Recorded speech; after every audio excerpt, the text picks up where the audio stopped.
Pabilin mo na. Pabili. Sige. Sige. Yan, 7 yan.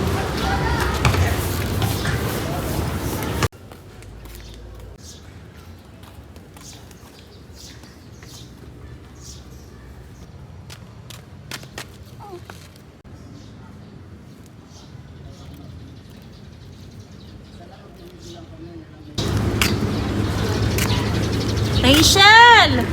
Hoy, Nay! Iko, anong oras na? Late ka na. Oh, pambaon mo. Mag-aral ka ng mabuti, ha. Salamat po, Nay.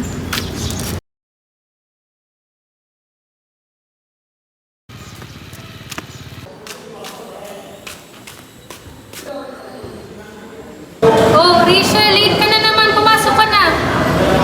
Pasensya na po, ma'am. Hindi po kasi ako nakatulog kagabi kasi po paulan.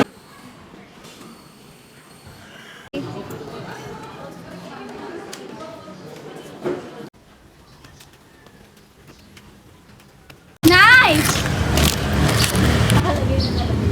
Oh, kamusta ang pag-aaral mo? Mukhang masaya ka. Okay lang po, Nay. Mataas po yung score ko sa test namin kanina. Nako, lagi mong gagalingan, ha. O dahil dyan, ito ang pang merienda mo. Salamat po, Nay. Nanay, pag nakatapos ako, gusto ko ikaw yung kasama ko sa stage. Ilang buwan na lang kasi, graduate na po ako. Sana, pagkaloob ng Diyos yung mga sinasabi mo. Tandaan mo, nandun man ako o wala, ako ang pinakamasayang tao sa araw ng tagumpay mo. Salamat po, Nay.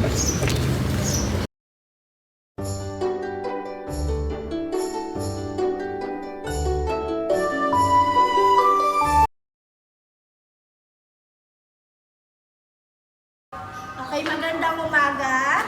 Kamusta ang lahat? Okay lang po. Okay, kinagagalak ko na sabihin sa inyo na malapit na ang inyong pagtatapos. Gaganapin ito sa susunod na buwan. Pinabati ko kayong lahat.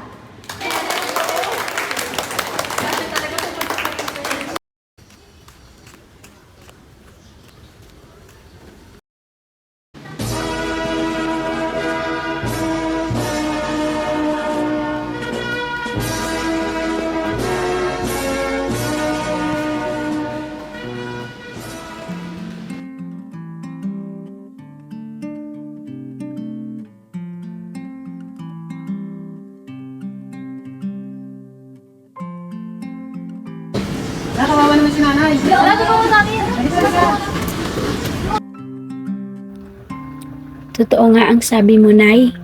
Wala ka man sa graduation ko, pero ikaw ang pinakamasaya para sa tagumpay ko. Salamat, Nanay, sa pagtitiwala sa kakayahan ko at pagsuporta sa pangarap ko. Baunin mo sa pag-alis mo ang alaala na nakapagtapos ako dahil sa malasakit at kabutihan ng puso mo. Isa na yata to sa pinakamasakit na bahagi ng buhay ng isang tao, ang mawala ng taong inspirasyon mo sa oras ng tagumpay mo. Sa kabila nito, ay masaya ako, Nay, dahil alam kong proud ka sa akin kahit wala ka rito sa tabi ko.